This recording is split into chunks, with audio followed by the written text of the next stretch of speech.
Hi friends, welcome back to my channel. எல்லாருக்கும் வணக்கம்.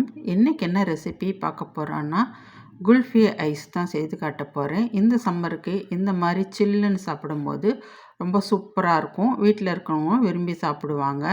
வாங்க இதை எப்படி செய்யலான்னு பார்ப்போம். ஒரு மிக்ஸி ஜார் எடுத்துக்கோங்க. 2 ஏலக்காய் சேர்த்துக்கோங்க. அதில் அப்புறமா முந்திரி பருப்பு ஒரு 6 சேர்த்துக்கோங்க. 4 பாதாம் பருப்பு அதையும் சேர்த்துட்டு நல்லா அரைச்சி எடுத்துக்கோங்க. இந்த மாதிரி பவுட்ரு பண்ணி வச்சுக்கிறணும். 1 2 இருந்தாலும் பரவாயில்ல. அடுத்ததாக ஒரு பவுல் எடுத்துக்கோங்க. அதில் கஸ்டர்ட் பவுடரு 2 ஸ்பூன் சேர்த்துக்கோங்க.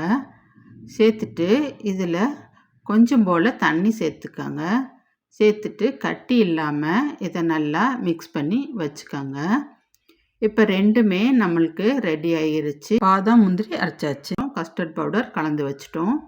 இப்போ ஸ்டவ்வும் ஆன் பண்ணிக்கோங்க. ஒரு கடாய் அகலமாக வச்சுக்கோங்க. அதில் 1/2 லிட்டர் அளவுக்கு நல்ல திக்கான பாலை ஊற்றிக்கோங்க. ஸ்டவ்வை ஸ்லோவாகவே வச்சுக்கோங்க, அடி பிடிச்சிடக்கூடாது. இப்போ கிளறி விட்டுக்கிட்டே இருங்க. இந்த மாதிரி பாலையடாக வரும்.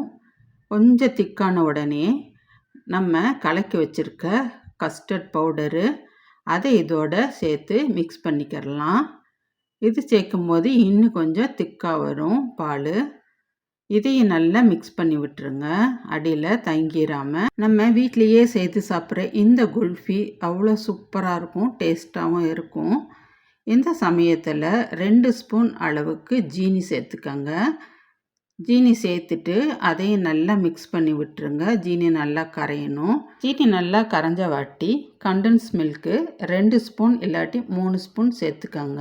இப்போ இதையும் நல்லா மிக்ஸ் பண்ணி விட்டுருங்க. மிக்ஸ் பண்ணும்போது இன்னும் கொஞ்சம் திக்காக வரும். நம்ம இதை சாப்பிட்றதுக்கு அவ்வளோ டேஸ்ட்டாக இருக்கும், நம்ம கடையில் வாங்குறது காட்டிலும். இந்த சமயத்தில் பாதாம் முந்திரி இதை பொடி பண்ணி வச்சுருந்தேன் இல்லைங்களா, அதையும் சேர்த்து விட்ருங்க. இதை சேர்க்கும் போது இன்னும் கொஞ்சம் திக்னஸ் கிடைக்கும்.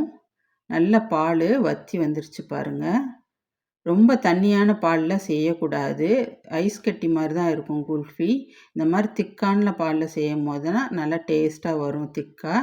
இப்போ இதை ஆற வச்சுருங்க. ஆற வச்சுட்டு ஒரு மிக்ஸி ஜாரில் ஊற்றி ஒரு அடி அடிச்சிருங்க. அப்போ தான் கட்டி இல்லாமல் நல்லா திக்காக இந்த மாதிரி வரும். இப்போ இதை ஒரு குல்ஃபி மோடு எடுத்துக்கோங்க. எடுத்துட்டு அதில் கொஞ்சம் கொஞ்சமாக ஸ்பூனில் ஊற்றுங்க. நம்ம இதில் பாதாம் முந்திரி சேர்த்துருக்கறனால டேஸ்ட்டாகவும் இருக்கும், இது ஹெல்த்தியும் கூட. ரொம்ப ஃபுல்லாக வலியும் ஊற்றக்கூடாது.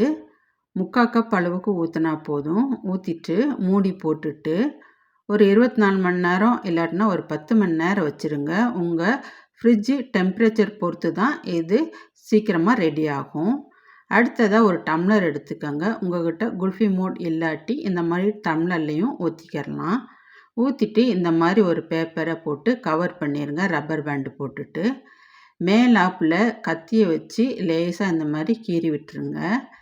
கீறி விட்டுட்டு இதுக்குள்ளே ஐஸ் குச்சி வச்சு இந்த மாதிரி வச்சுருங்க.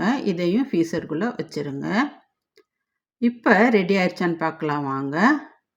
டம்ளரில் இருக்கிறத எடுத்து காமிக்கிறேன் உங்களுக்கு. இப்போ இந்த மேலே உள்ள கவரை பிரிச்சுட்டேன் பாருங்கள், நல்லா செட் ஆகியிருக்கு.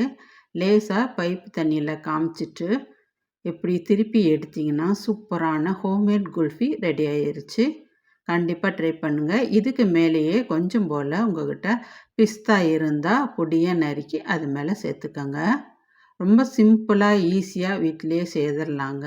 அடுத்ததாக குல்ஃபி மோடில் ஊற்றி வச்சதையும் எடுத்து காமிக்கிறேன் பாருங்கள். அதுவும் நல்லா வந்திருக்கு. அது மேலேயும் பிஸ்தாவை பொடியாக நறுக்கி சேர்த்துருக்கேன்.